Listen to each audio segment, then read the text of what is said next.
स्वागत है मित्र आप सबका। आज एन और लैन की कहानी कंप्लीट हो जाएगा तो फुल कहानी को जरूर सुनना, और जिन्होंने भी इस कहानी का पिछला भाग अभी तक नहीं देखा पहले देख लो। अब कहानी को आगे बढ़ाते हैं। हम लैन को देखते हैं जो बेहोशी की हालत में है।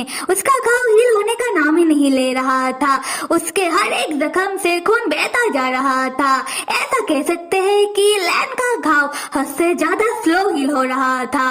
और एन लैन को अपने डैड के हॉस्पिटल लेकर आया है और बाकी एक्सपेरिमेंटर के साथ लैब के अंदर लेकर जा रहा था।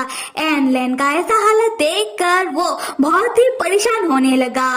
उसी वक्त लैन को होश आता है और लैन एन का हाथ पकड़ के पूछने लगता है कि एन, हमारे एकेडमी के स्टूडेंट और हमारे दोस्त वो सब ठीक तो है, उन्हें कुछ हुआ तो नहीं।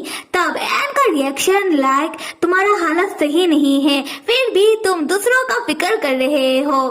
खैर एन लैन से कहता है कि लैन, चिंता की कोई बात नहीं, हमारे एकेडमी के सारे स्टूडेंट और हमारे दोस्त सब सही सलामत है। असल में लैन जैसे ही सारे ज़ॉम्बी हमारे एकेडमी के अंदर आने लगे, उसी वक्त फोर्स आकर हालत को संभाल लिया, इसीलिए मैं हमारे एकेडमी के स्टूडेंट को बचा पाया। फिर लैन पूछता है कि एन, फर्स्ट गुंडा भाई साहब का क्या हुआ? मैंने देखा कि उन्होंने ही मुझे बचाया, अगर वो नहीं होते तो पता नहीं क्या होता। वो औरत तो पूरी पागल हो चुकी थी। एन लैन से कहता है कि हमारे एकेडमी में जितने भी ज़ॉम्बी घुस गए थे, फर्स्ट गुंडा भाई साहब ने उन सब से लड़ाई की, पर वो नहीं बच पाए, पर उनकी बॉडी को रख दिया गया है इस उम्मीद में कि शायद वो ठीक हो जाए। पर एन को नहीं लगता कि वो ठीक हो पाएंगे, क्योंकि एन के हिसाब से फर्स्ट गुंडा भाई साहब का समय पूरा हो चुका है। उसी वक्त लैन के मुंह से खून निकलने लगता है और वो बेहोश हो जाता है।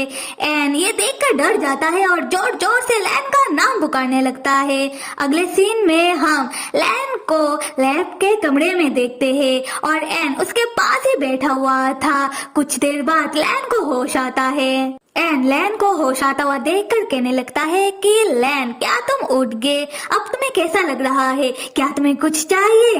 लैन तब उठकर बैठने लगता है और एन लैन को बैठने में मदद करता है। तब लैन एन से कहता है कि एन, तुम भी मेरे पास बैठो, और लैन अपना सर एन के शोल्डर में रख देता है और एन से बातें करते हुए कहता है, एन तुम्हें पता है मैं जब छोटा था तब मैं अपने डैड की तरह बनना चाहता था, एक हीरो। एन कहता है कि लैन तुम हीरो बन गए हो, तुमने बहुत लोगों को बचाया है, तुम्हारे वजह से ही फू फैमिली और बॉस की आंट मिस फू का एक्सपेरिमेंट रुक पाया है। लैन कहता है कि एन थोड़ी देर चुप रहो और अब सिर्फ मेरा बात सुनो। तो मैं क्या कह रहा था एन, तुम्हें तो पता ही है कि मैं मेरे डैड को बहुत मिस करता हूँ और अब मैं मेरी मॉम और ग्रैंड माँ को भी बहुत मिस कर रहा हूँ। मैं उन लोगों को देखना चाहता हूँ। और लैन बात करते करते एन देखता है कि लैन के नाक से खून आने लगता है।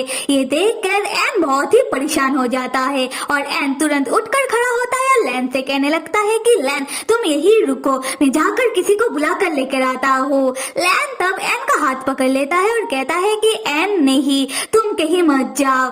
एन, मैंने बहुत दिनों से अपना फेवरेट डिश नहीं खाया, मैंने राजमा चावल नहीं खाया, मैंने सोडा नहीं पिया।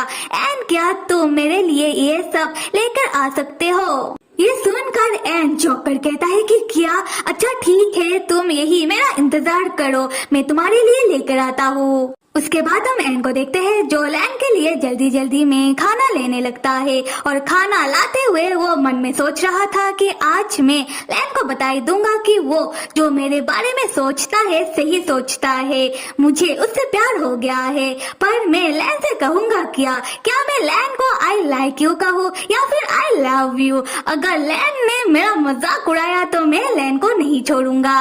और ये सब सोचते हुए एन खाना लेकर जैसे ही लैन के कमरे के अंदर आता है, उसका हर एक फीलिंग टूटकर बिखर जाता है। यहाँ से सीन 8 साल बाद का दिखाया जा रहा है, जहाँ हम एन को देखते हैं। एन अभी एक बड़ा डॉक्टर बन चुका है और एन हॉस्पिटल के अंदर चलकर आ रहा है और उसे हॉस्पिटल के बाकी डॉक्टर और nurse good morning doctor N कह रहे थे। एन भी उन्हें गुड मॉर्निंग कह रहा था। उसके बाद एन थोड़ा रुक कर हॉस्पिटल के खिड़की से बाहर देखता है जहाँ सामने के एक बिल्डिंग में चोई का बहुत बड़ा पोस्टर लगा हुआ है और यहाँ हम समझते हैं कि चोई भी एक बड़ा आइडल बन चुका है। फिर एन हॉस्पिटल में बॉस के केबिन में जाकर बॉस से मिलता है। बॉस एन से कहता है कि एन, मैंने कहा था ना कि हमारा दोस्ती बहुत दूर तक जाएगा, तो एन बताओ क्या तुम तैयार हो? एन कहता है कि मैं पिछले 8 साल से तैयार हूँ। यहाँ बॉस बताने लगता है कि एन, जब तुम्हारे डैड ने उनका लैब बंद कर दिया और मैंने अपने परिवार वालों की बुरे कामों को साइड कर दिया, उसके बाद हम दोनों ने मिल के इस हॉस्पिटल को खोला। हमारे पास अपना वैलिड लैब है। हम पिछले 8 साल से एक साथ मिलकर काम कर रहे हैं।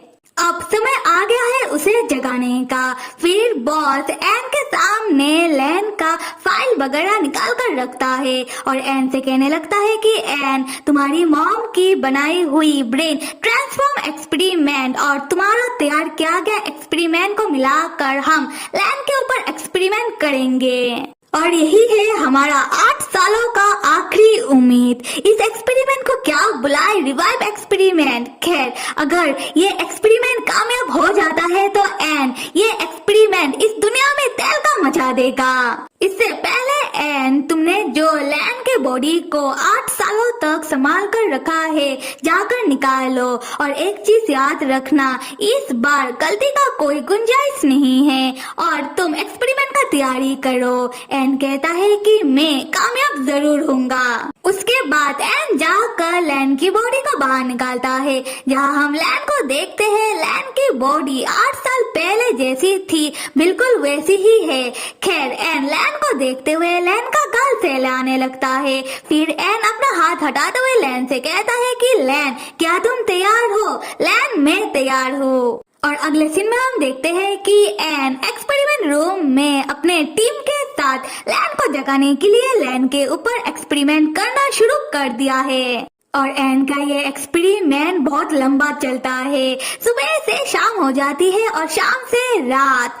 फिर एन अपने टीम से कहता है कि बस हो गया, एक्सपेरिमेंट की रिकॉर्ड को संभाल कर रखना। खैर, कुछ देर बाद एन अपने टीम से कहता है कि बहुत देर हो चुका है, आप सब अभी अपने अपने घर जाओ, जाकर आराम करो, मैं यही रुकूंगा। एन की टीम एन से कहते हैं कि डॉक्टर एन ठीक है, पर आप ज्यादा फिक्र मत करना, हम लोगों ने अपना बेस्ट दिया है। उसके बाद एन जाकर लैन के पास बैठ जाता है और हार्ट मॉनिटर देखने लगता है कि लैन का दिल कब धड़केगा। फिर एन लैन की तरह ही एक कागज निकालता है और उसमें कुछ लिख कर उसका पेपर प्लेन बनाने लगता है।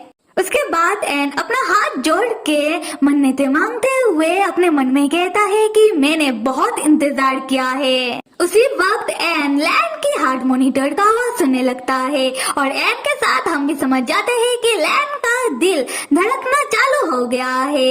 इसका मतलब लैन जाग गया है। एन तब फुट फुट कर रोना शुरू कर देता है और तुरंत उठकर खड़ा होता है, जिससे उसका पेपर प्लेन नीचे गिर जाता है। एन दौड़कर लैन के पास आकर कहने लगता है कि लैन, तुम उठकर क्यों बैठ रहे हो, तुम लेटे रहो।